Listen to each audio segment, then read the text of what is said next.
¿Quedamos entonces? Sí. Muy bien. Yo quería preguntar una cosa, si me permiten mis compañeros. Lo que quiera. Hay una cosa que a mí me emocionó mucho, yo no lo conocía, lo conocí hoy, sinceramente.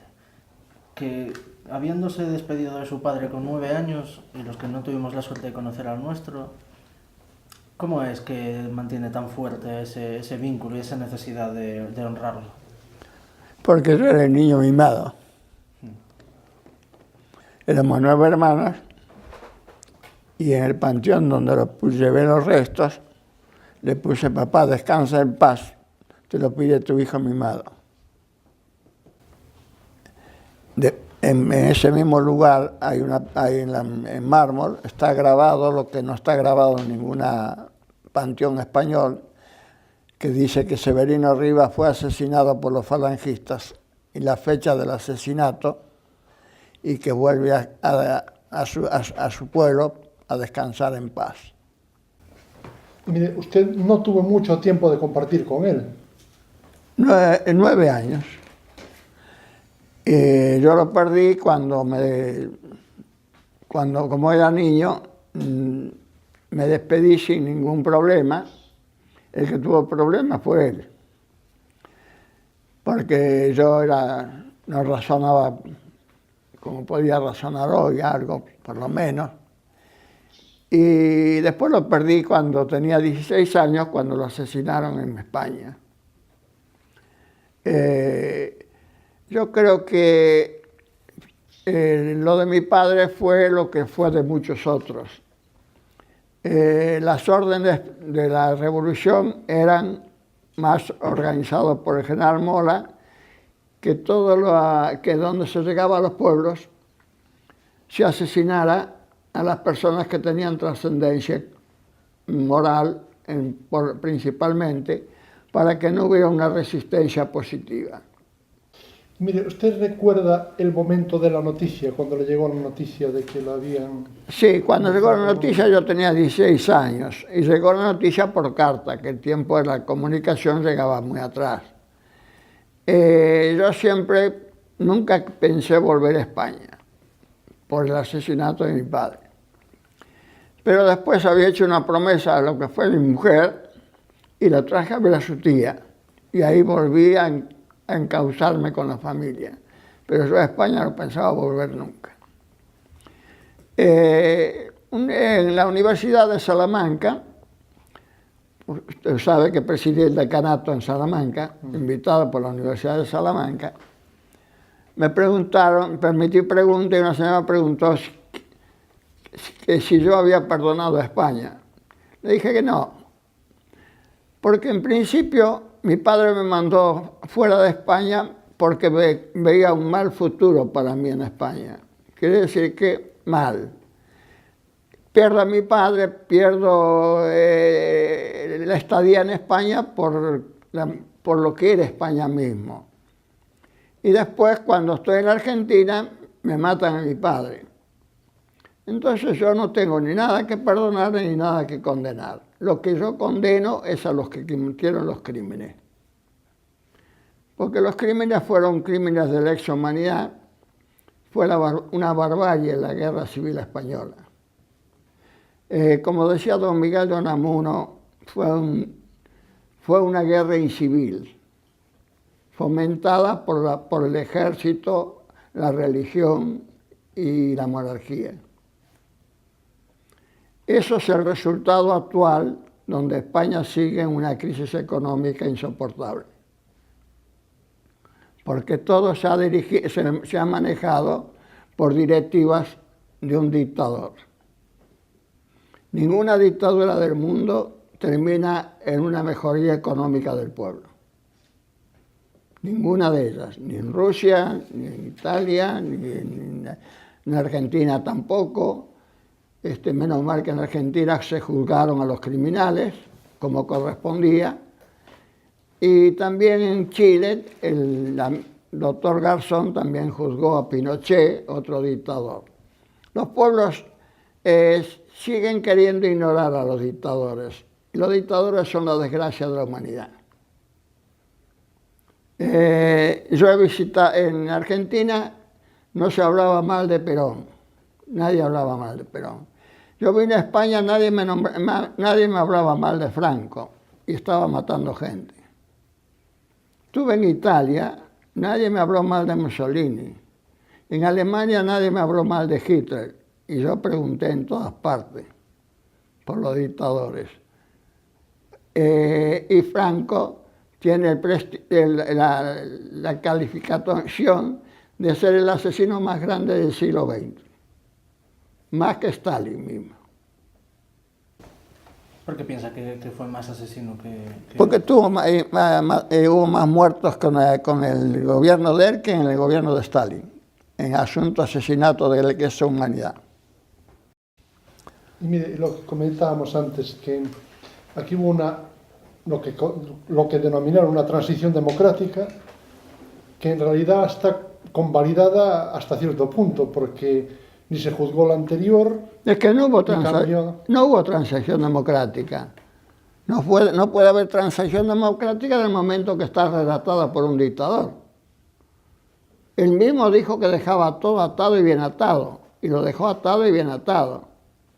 O sea que el pueblo español sigue... Franco, lo dije yo en Madrid el otro día, ante mucha gente, Franco vive hoy en España todavía. ¿Y cuál es la imagen que ve usted de España desde el exterior? Porque aquí siempre nos comentaron que nuestra democracia era ejemplar, que era un ejemplo para todo el mundo, pero desde otros países no sabemos cuál es la imagen de verdad.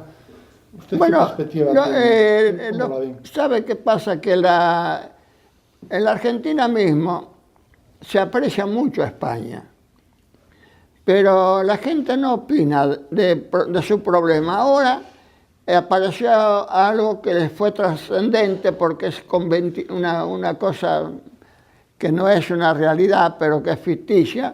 Pero ahora apareció que si el rey roba, que si el rey anda matando elefantes, y toda esa cosa trasciende al populacho, al pueblo. Entonces ahora hablan de España del rey, de la monarquía, del desastre entre la familia. Porque siempre los pueblos van a hablar mal de los otros pueblos cuando hay algo trascendental. Y si es así, hay algo raro, más todavía. Claro, cuando dicen España, nosotros tenemos el conocimiento de que España está mal porque hay muchos argentinos que han emigrado a España. Y están yéndose de vuelta miles de personas. Porque están sin trabajo, porque no pueden conseguir trabajo, no les dan los medios para regresar, que tampoco nadie tiene la culpa de que hayan venido a la aventura. Porque en la Argentina yo creo que no necesitaría que su gente salga de la Argentina. Argentina es el país más rico del mundo. Lo que pasa es que la gente, cada uno tiene una visión distinta. Nosotros somos un país que se puede, prácticamente con los alimentos mantenemos al mundo, si es necesario. Tenemos petróleo, tenemos oro, tenemos todo lo mejor. Sin embargo, la gente emigró porque acá decían que la gente vivía bien, que se compraban pisos y compraban coches. Llegaban acá, compraban coches, piso y televisión. Y eso no es alimento.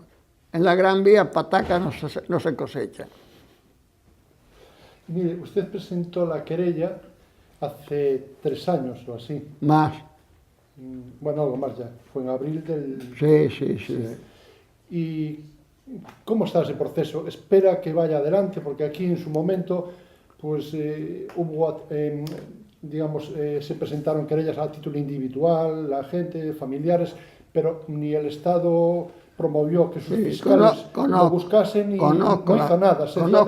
Dio alguna ayuda para el que quería investigar. Conozco las querellas que han presentado, porque hasta hay una querella de una señora de 83 años que presentó una querella y cuando al doctor Garzón lo desplazan, el gobierno español le obligó a devolver los gastos de juicio porque el juicio no correspondía por el depósito de garantía. Y esa señora, que es de Barcelona, yo le ofrecí que se presente en el juicio que estoy haciendo yo, que yo le pago el viaje a Madrid y su estadía cuando ella quiera. Tiene 80 y pico de años. porque eso fue algo que la justicia española también, no sé a qué llaman justicia. No se puede hablar de justicia de España desde el momento que la justicia, el doctor Garzón está enjuiciado por los criminales. Si un hombre como Garzón, que quiso hacer algo con respecto a los crímenes de la guerra civil, fue enjuiciado por Manos Limpias. Manos Limpias es la heredera de la Falange Española, que fueron los asesinos políticos del pueblo español. ¿Y usted cree que la querella que presentó dará los resultados que espera? Ya lo dio. Por lo menos le dio un aliciente a la gente y una especie de esperanza. Y ya se han sacado restos con la querella que yo he promovido, y varias. Y no se habla de una querella, se habla que conmigo hay miles de querellas ya en Buenos Aires. En un solo mes llegaron 5.000 adhesiones. Amnistía Internacional fue personalmente a presentarse. Pronto se van a presentar todos los partidos políticos de España en la querella a favor. Garzón fue a declarar ante la jueza 3 horas el otro día, a favor del juicio la querella mía. O sea que estoy pidiendo la detención y que me manden para Argentina al suegro, ¿no? Sí. Al yerno, al suegro del ministro de Justicia de España, por haber firmado penas de muerte de agarrote vil. Y están también 3 jueces, y hay 6 guardias civiles. Estoy pidiendo que los manden para condenarlos en Argentina, porque ahí está la prueba eficiente para ser condenados. No los mandarán, pero de España no saldrán nunca, porque serán detenidos. Claro, porque habría una orden internacional de detención, entonces. Claro, va a haberla, todavía no está la sentencia. Sí. Primero estamos pidiendo que los manden. Veremos, no los mandan, seguiremos el expediente. La justicia es lenta y por lo general la justicia siempre llega un poco tarde. Y mire, ¿y usted qué opina? Porque a veces cuando se habla de este tema, quienes lo promueven dicen, buscamos la dignidad, y quienes están en el otro lado dicen, buscan la venganza. No. Primero, yo nunca buscaría la venganza, porque si los republicanos cometieron crímenes de lesa humanidad, que sin justicia, son criminales, creo, para mí. Yo no tengo nada que ver con lo que opinan. Para mí, el criminal es criminal republicano, comunista, fascista, lo que sea. El tipo que mató sin justicia es un criminal. Se debe juzgar. Yo tampoco no tengo interés económico. Yo no voy a pedir indemnización para ni permito que la pidan. Porque yo puedo pedir indemnización a lo mejor por mi padre, pero yo a mi padre no lo vendo. Acá se han editado un libro acá en España y otro en la Argentina. En la Argentina yo no lo permití vender. Regalé la edición de Argentina total. La de España se regaló en homenaje a mi padre. La otra la mandan a los institutos. Y la que sobrante la vende la Galería Sargadelo, que son amigos que no cobran comisión por eso, a beneficio del Ayuntamiento de Castro del Rey. Yo no quiero ninguna cosa que sea en interés económico esto. Esto es una cosa moral. Esto me lo hubiera pedido mi padre y yo lo estoy haciendo. Y tengo bastante problema porque todos quieren meter la política. Y volvemos a lo de antes, agarrar el fusil y pelearnos todos.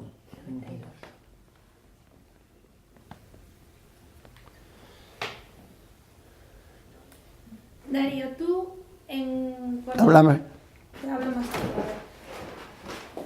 Tú te marchaste con 9 años a los 16 se murió tu padre, tú estabas en Argentina, contacto con él tuviste telefónico, mucho ¿Con quién? con tu padre, entre que marchaste y estuviste en Argentina. No, porque yo todavía no sabía leer ni escribir. Entonces, Así que yo no, cuando mis hermanas sí, pero yo no tuve contacto con mi padre después que me fui, era 9 años. Después fui al colegio allá en la Argentina, sí, porque acá no podía ir al colegio porque había que ir con un candil de noche adentro con una botella. Y recién hubo colegio en la aldea de mi padre cuando entró la República y mi padre habilitó la casa paterna para colegio para los chicos de la aldea. yo lo que te quiero preguntar es, ¿tú aprendiste a conocer a tu padre a través de todo este proceso que iniciaste? Tú antes no sabías la lucha que había tenido tu padre, ¿no? No, yo no. Mira, lo que pasa es que yo me fui de 9 años. Yo aprendí algo en la vida, los golpes de la vida, porque yo estuve, de niño ya estaba en Buenos Aires. Y yo me independicé y lo que fui haciendo lo que podía hacer en la vida para subsistir. Acá se dice también que mi padre era socialista. Mi padre sí, no creo que fuera socialista de estos que dicen de los libros, porque el socialismo es una confusión de la gente porque se presta para decir mentira. Mi padre era socialista del aparato este que tenemos acá, ¿ves? Él era socialista de eso. Y lo que entiendo que pregunta es, usted empezó a conocer quién era su padre una vez que falleció, que le dijeron que lo habían asesinado y fue cuando empezó, digamos, yo conocía a mi padre porque ya conmigo había tenido actos que no era usual con un hijo de un labrador. O sea que mi padre, cuando yo era pequeño, me había llevado al teatro en Lugo, que no se llevaba un niño de un labrador al teatro. Mi padre me llevaba a Coruña y yo me sentaba a un escritor que escribía que yo extrañaba mucho el banco de atrás de la lareira a los sillones de cuero en la Coruña que me sentaba. O sea que mi padre conmigo había hecho atenciones que después, ahora ya unos grandes, se recuerda muy bien. Y bueno, también hay algo de fatalidad, porque a su padre lo nombraron alcalde poco antes de la guerra. 4 meses. Y lo obligaron a ser alcalde, porque el gobernador de Lugo le pidió que se candidateara porque no tenían alcalde en Castro del Rey. Y la votaron todos los concejales menos uno. Que claro, en la que no votó era una mujer que tenía cierta influencia, un rico de la misma aldea donde era mi padre, que eran contrarios. O sea que mi padre pero mi padre, la trascendencia de él no era de ser alcalde. Mi padre, por ejemplo, tenía la costumbre de ayudar a los pobres. Mi padre había sido ya metido en la cárcel por defender al pueblo por un impuesto. Había sido procesado Mi padre daba algo de tierra a la gente pobre de la aldea para que sembrara y le daba la semilla. Y casi mataba a un cerdo, es lo que yo veía que nos mandaba con el paquete para la gente que no tenía nada en la aldea. Lo que pasa es que el pueblo español no recuerda aquella vida de poca abundancia, que ahora casi no se puede creer que había gente que no comía prácticamente todos los días.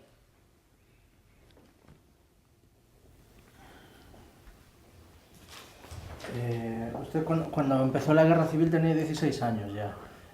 Sí. ¿Recuerda, no sé si supo antes que murió su padre o que empezó la guerra, pero recuerda cuando se enteró de que había guerra tal, si tuvo miedo? Bueno, de eso también es otra historia. Yo recuerdo a la guerra porque yo tenía un comercio ya muy joven, yo menor de edad ya tenía un comercio en el centro de la capital. Y estaba muy cerca de la calle principal de Buenos Aires donde se reunían los españoles, que era la Avenida de Mayo. Y ahí estaba un periódico que se llamaba Crítica, que escribía siempre a favor de los republicanos, hasta el último día que dijo que se habían entregado. Después ya se cerró el periódico, porque lo vendía haciendo la propaganda, ¿verdad? Pero he tenido el gusto de cooperar algo ya con los intelectuales españoles durante la guerra de acá de España. Porque los vascos me han recompensado con su amistad y con hasta 3 cuadros me regaló los vascos de la Argentina.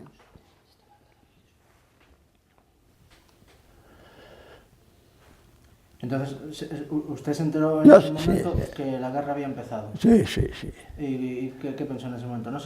No, pero enseguida, a mi padre lo mataron enseguida. Sí.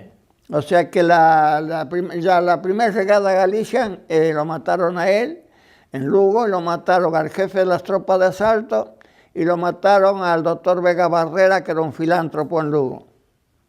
Mire, para descubrir dónde lo habían enterrado, ¿cómo fue ese proceso?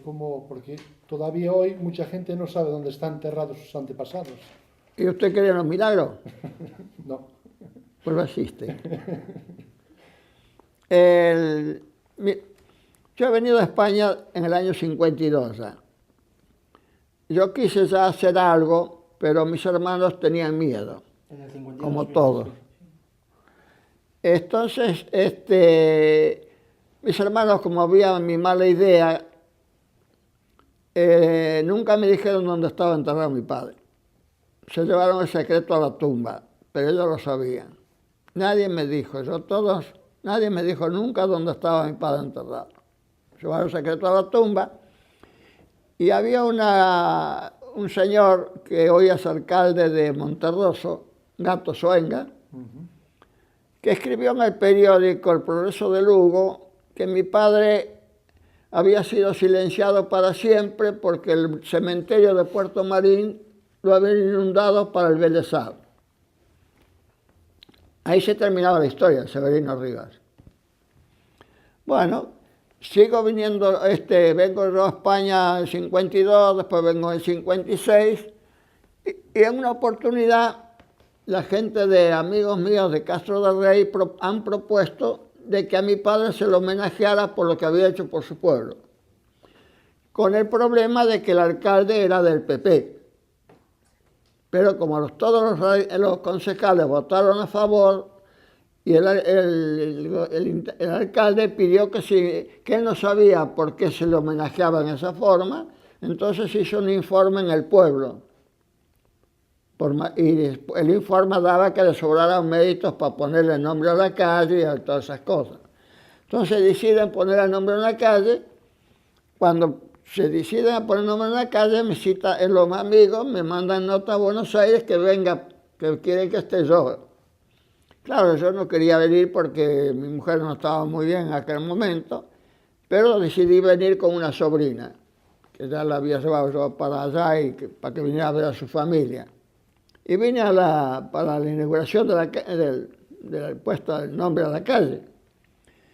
2 días antes se me ocurrió, sabía que no iba a encontrar nada, pero se me ocurrió ir a Puerto Marín donde habían asesinado a mi padre. Aquello psicológicamente que yo necesitaba ahí. Cuando voy con mi sobrina, andábamos en el pueblo, y mi sobrina me dice, tío, acá hay un negocio de bazar que venden cosas, recuerdos de esas cosas que a veces uno compra. Entré con ella. Y bueno, mi sobrina se puso a comprar, la señora tenía empleadas, era una señora de bastante edad, y la señora parecía que fuera policía, porque me preguntó si yo era turista. No sé si era para cobrarme más o cobrarme menos. Entonces cuando le digo, sí, mire, yo soy turista y no soy, porque también soy gallego, que nací en Galicia. La señora vuelve a preguntarme, después fuimos grandes amigos, yo la cargaba con eso. Después volvió a decirme, ¿y dónde nació? La mujer estaba toda curiosa. En vez de atender el negocio, estaba... Entonces le digo, nací en Lugo, en el ayuntamiento de Castro de Rey. Y la mujer al rato viene y me dice, oiga una cosa, usted sabe que cuando yo era niña, mataron a 2 personas ahí en Cortapesas, a 3 kilómetros más o menos, o 2 kilómetros de Puerto Marín. Y dice, y había un señor que decían que era muy importante de Castro de Rey. Y estaba vestido muy elegantemente. ¿Y él qué tenía puesto? Me dice, tenía un gabán. En aquel tiempo el gabán era una prenda de lujo en España. Mi hermana le había mandado un gabán de la Argentina. Mi padre. Ahí lo descubrí.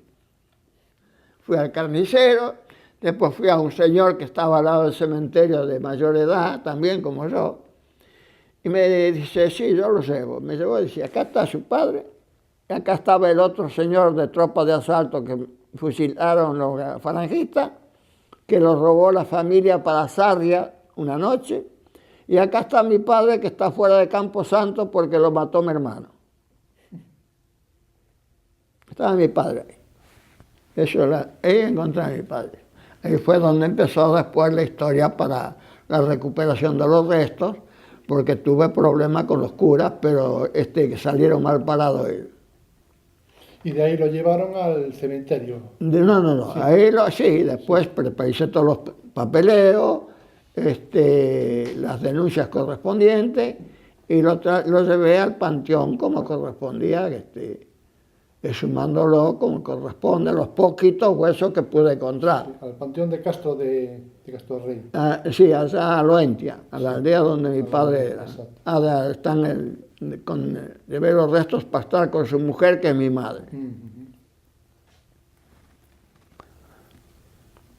Y siempre diciendo la verdad, poniendo lo que es mármol, asesinado por los falangistas en tal oportunidad. Que quede para la historia. ¿Y tú cuando vas a la aldea, a Lugo, Darío, hablas de todo esto con los vecinos? ¿Cómo? Cuando vas a Lugo, a Castro de Rey, ¿hablas con los vecinos de esto? No sé si quedan muchos vecinos que se acuerden. No, mira, no hay, prácticamente hablo, porque cuando yo venía en los primeros viajes, hay un periódico que dice que yo compartía la estadía con los asesinos de mi padre. Y era cierto, porque el alcalde, todos me elogiaban y me llevaban con ellos y todo era... Pero nadie me hablaba de mi padre. Que esa es la táctica de la cobardía política. O sea que yo supe lo de mi padre después por mi cuenta. Porque los expedientes, hay una cosa que fue trascendental también. Cuando yo pido del archivo secreto conseguir sacar los papeles de mi padre, los falangistas cuando lo secuestran, lo secuestran en el Café de España, donde iba mi padre siempre, y lo entregan a los militares en la cárcel de Lugo. Y hacen un papel y ponen, roga su excelencia, porque les llamaban excelencia a los asesinos, que se procese a Severino Rivas por traición a la patria y portación de armas, siendo que los traidores eran ellos, que habían derrocado un gobierno legal. Ese papelito lo tenían los militares, y ellos ponen en el expediente del procesamiento, se procesa a Severino Rivas por traición a la patria y portación de armas a ruego de Falange Española. Más pruebas no precisaba yo. ¿Y llegó a conocer a la persona que lo asesinó? ¿Ya no? No llegué a conocerlo, porque no fue una, eran 3 o 4. Lo que llegué a poder hacer haber eliminado a uno de los personajes. Estaba a tiempo, con uno solo. Pero el que me lo propusieron, y yo les dije que si yo hacía lo que ellos me proponían, me ponía a la par de ellos. No se puede hacer eso, porque era un asesinato.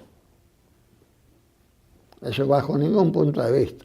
Ahora que yo en caliente me encontrara y hubiera algún problema, era otra cosa. Pero usted conoció a esa persona. ¿Conoció a esa persona? No la conocí, pero hubo quien la conocía. Y fueron los que me proponían a unos amigos míos. Y de aquel tiempo se podía hacer. Pero fue hace mucho tiempo entonces. ¿Eh? Fue hace muchos años.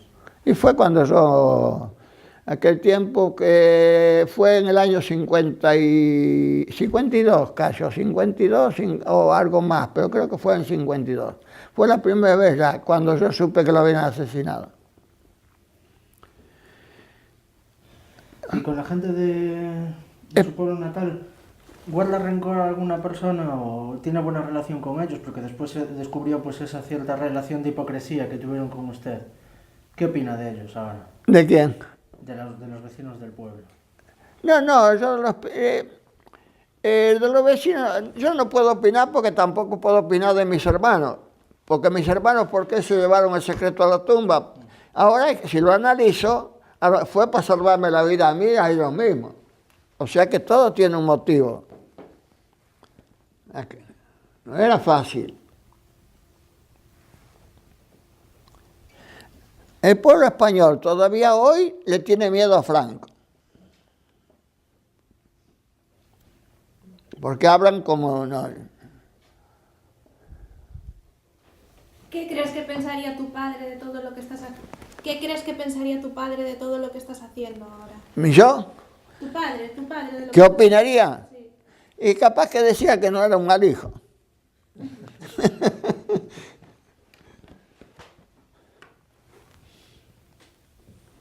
Que es lo que me paga todo a mí. Con eso estoy completo.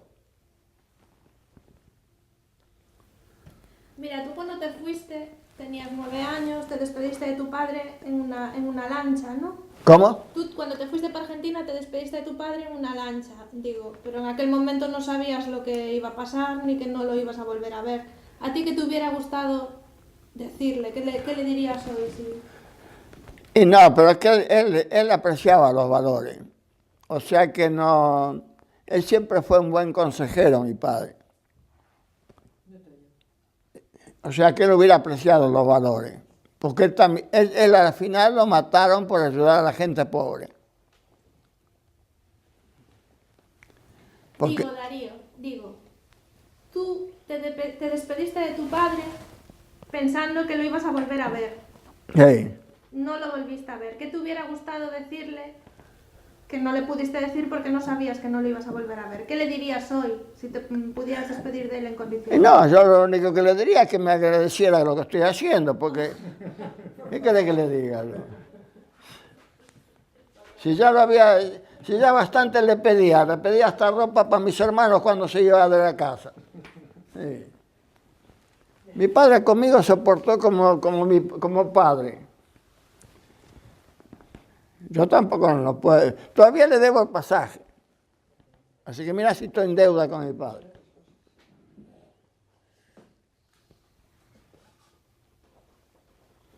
Aquí, desde hace unos Ahora años... ahora vamos a hablar en serio. Ustedes publiquen lo que puedan. Después que no. Yo no quiero perjudicarlos nunca, porque no con ustedes, sino que lo he hecho con todos.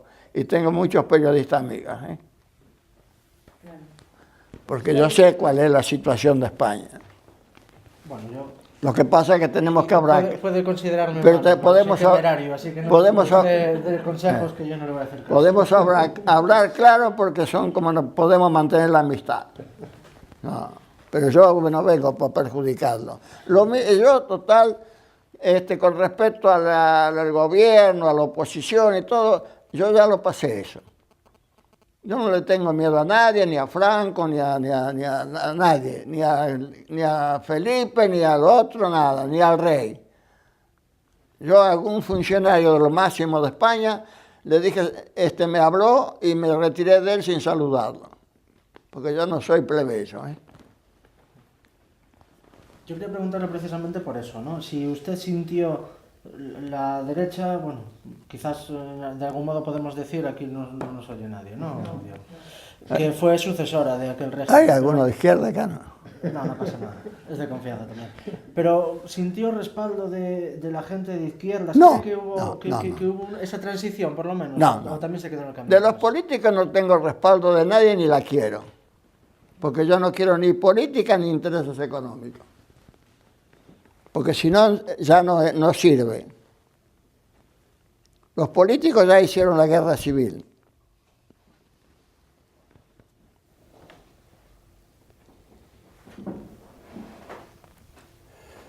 ¿Y qué sentimiento tiene a día de hoy, y viendo sobre todo cómo está España ahora? Que bueno, seguro que hay países que están peor, ¿no? Pero viendo la situación que está España ahora, ¿cómo siente España usted?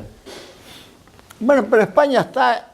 Esto de que lo que está pasando en España, hace muchos años que lo veía yo. Porque nosotros lo pasamos en Argentina hace también mucho tiempo. Yo ya siempre decía que no podía haber esa mejoría económica tan importante para el pueblo a un país como España. No es un país rico que tenga para exportación, importación, que haya un movimiento, que la agricultura, que no hay nada. ¿Cómo era que podían en pocos años progresar tanto para tener un estándar de vida tan elevado? Y para colmo se había hecho un estándar de vida que no era de necesidades, sino que era de opulencia.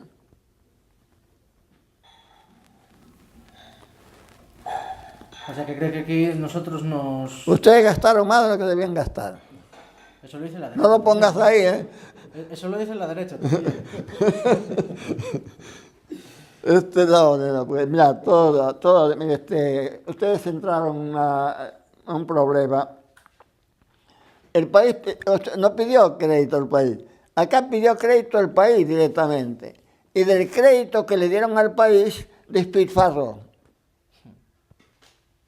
Tiró la plata. Y ahora resulta que quien va a pagar las consecuencias es el pueblo. Lo de la casa de Carlos, ya lo sabe este señor. Porque aquí también sabemos esas cosas. Ya vimos algo. No, es que la van a sufrir las consecuencias. Yo quería haberme equivocado. Pero no, que no podía ser que venía gente de Buenos Aires que fui a trabajar a España. ¿Y qué tal? Estoy ganando tanto y esto porque allá ya tengo coche. Pero ¿cómo con ese asunto? Si yo para comprar una carretilla tuve que juntar la plata de chico, ¿cómo voy a contener el coche de aquí? No. Todo, no es ser amarreto los pueblos, pero hay que tener una conducta. Tú no puedes pedir un préstamo de 200.000 euros si sabes que tienes un sueldo de 1.000 euros. No puede ser. Y ahí está ahora. Para colmo me da pena ver, porque yo ahora ando mucho, y veo las casas viejas, las casas de las antiguas, todas vacías. La casa del abuelo, de todas las familias. Y resulta que están todos los departamentos nuevos y la casita aquella abandonada. Porque hay 2.800.000 departamentos que no saben qué hacer con ellos. Pero también debe haber como más de 1 millón de casas, o más de 1 millón de casas que están abandonadas de la familia. Ah, no, pero aquí se habían puesto una casa en la playa para ir a bañarse.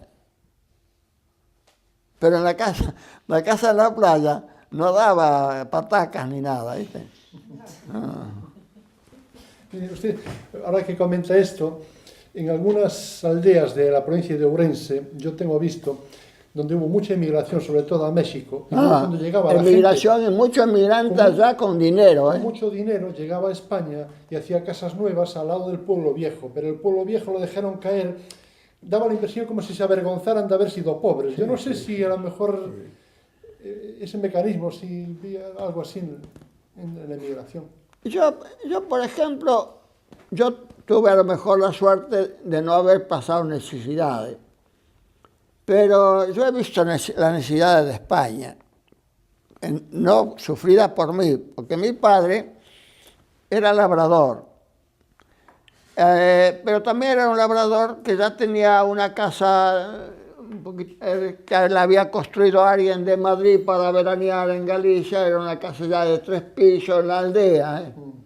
O sea que... Y después mi padre también se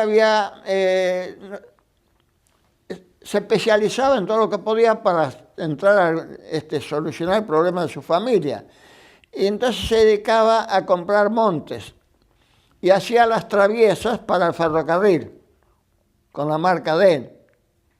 Y había traído portugueses a casa que estaban todo el día cerrando ahí en casa, haciendo las traviesas para el ferrocarril.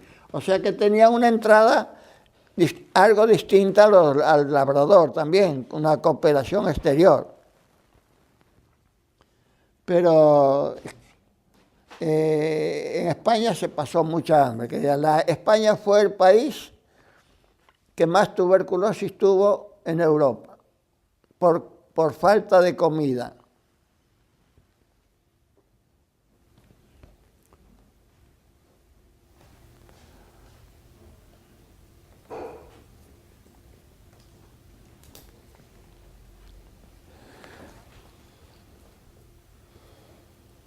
Diego, que tú no preguntas, ¿no?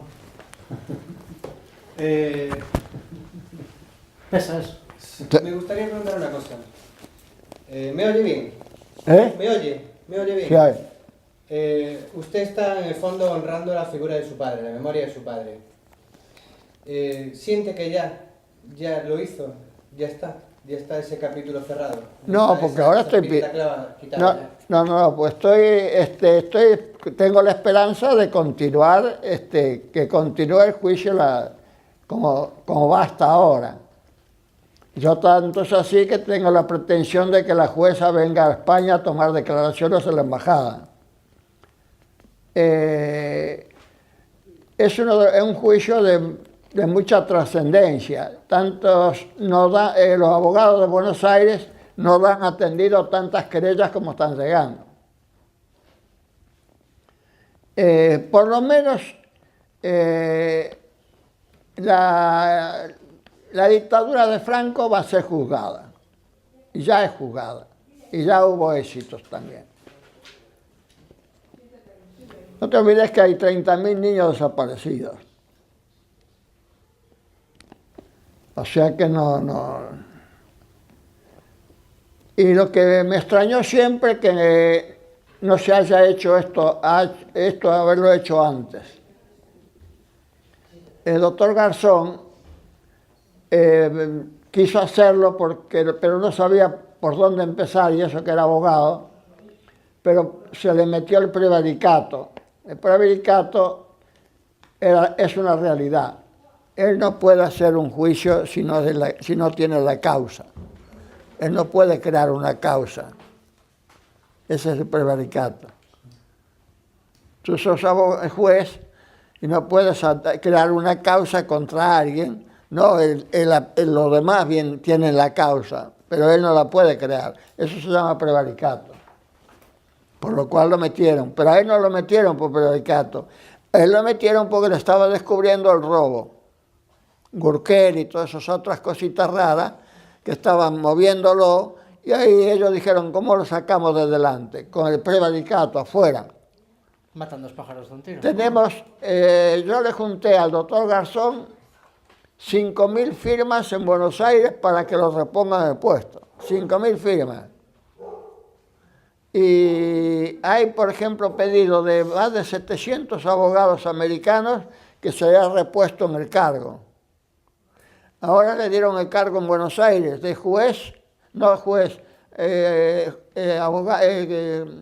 abogado de lo penal, de la justicia argentina, y le dieron la ciudadanía argentina también. Y él está en el Tribunal de la Haya también, con el doctor Ocampo, que es argentino también. Pero ya sabes, eso grábalo también, ¿eh? Vale. Que ahora está de moda que los mejores españoles se vayan al extranjero, porque aquí no tienen sitio. Y pero les quedó todavía, no tiene el resto de Franco. No sé si se cuenta como de los mejores.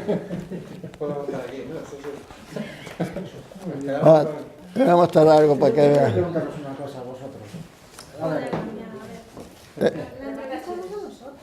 Bueno, ya, pero yo soy acaparador, ya lo sabes. Te voy a mostrar, a ver. Hay mucho material, además está muy bien. Y yo os agradezco de verdad que nos hayáis invitado. Pero, no, te lo digo sinceramente, no sabía nada, me enteré hoy, ya te lo dije. Y a mí me gustaría hacerlo como entrevista, pero también me siento un poco mal, porque esto fue a 4 bandas. Oígalo como quieras. Por mí, aquí cada uno hace como quiera. Esto es de la Puerta, esto es de la Puerta del Sol de Madrid. Bueno, pues yo con lo mismo, tengo dos opciones. Me voy directamente a la respuesta o os pongo a cada uno de vosotros. ¿Tenéis algún problema con que os nombre? Yo mientras yo no pueda verlo, mientras a mí no me lo enseñes, puedes hacer lo que quieras. ¿Por qué? Porque yo no me quiero ver. No, pero no salí, solamente que se vea de quién es el que hace la pregunta y a qué corresponde. Tienes el derecho el de medio. Totalmente. Porque si no sale solamente la SER que me puso el alcanzo aquí delante ya, vamos. Te voy a mostrar un día a los diarios cómo lo publican en Buenos Aires. O sea, que lo del bigote es de ahora, ¿no? ¿Eh? El bigote es de ahora. No, el bigote lo tengo hace 93 años. Sí. Primero le salió el bigote, después le Esto, La foto parece que no tiene, ¿eh? esto lo viste. lo sacaron del bigote. Sí. Los chicos salen de cabeza, le sacaron del bigote. Ella salió así, ¿no?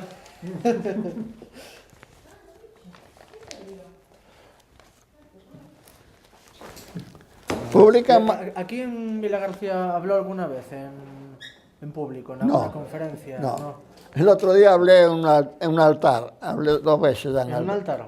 Así, 2 veces ya. Pero hablé allá al Valle de los Caídos, a ver si estaba el otro ahí. Sí, fue a buscarlo. No, dijo que estaba, entonces hablé. Fuiste tú, ¿no? Que me comentó que iban a hacer en Vila García, una cosa así. ¿De qué? Un Valle de los Caídos, aquí. Era en Vilanova, En Milano, bueno. donde quería montar unas nubes de social. Mira cómo publican los diarios en otro país. Hasta en Japón publican los diarios. Sí.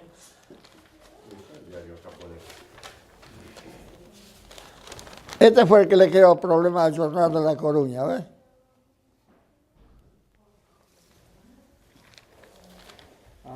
Y después les llamaron la atención por lo que publicaron. Si no le dan más subvención. No lo solucionaron más, ya que era un problema. Es una manera de decirlo. No le dan más subvención. Mira, este se publicó El País en Argentina con Real, ¿no? Con el corresponsal.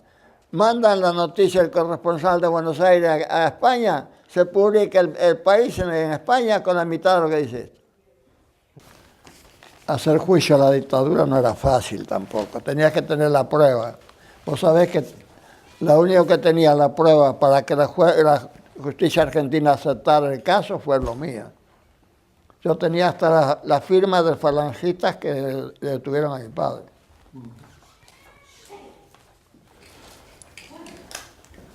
No es fácil, porque para que la justicia internacional yo estoy autorizado hasta para pedir que se detenga a toda aquella persona que usó prisioneros de guerra en su industria en España.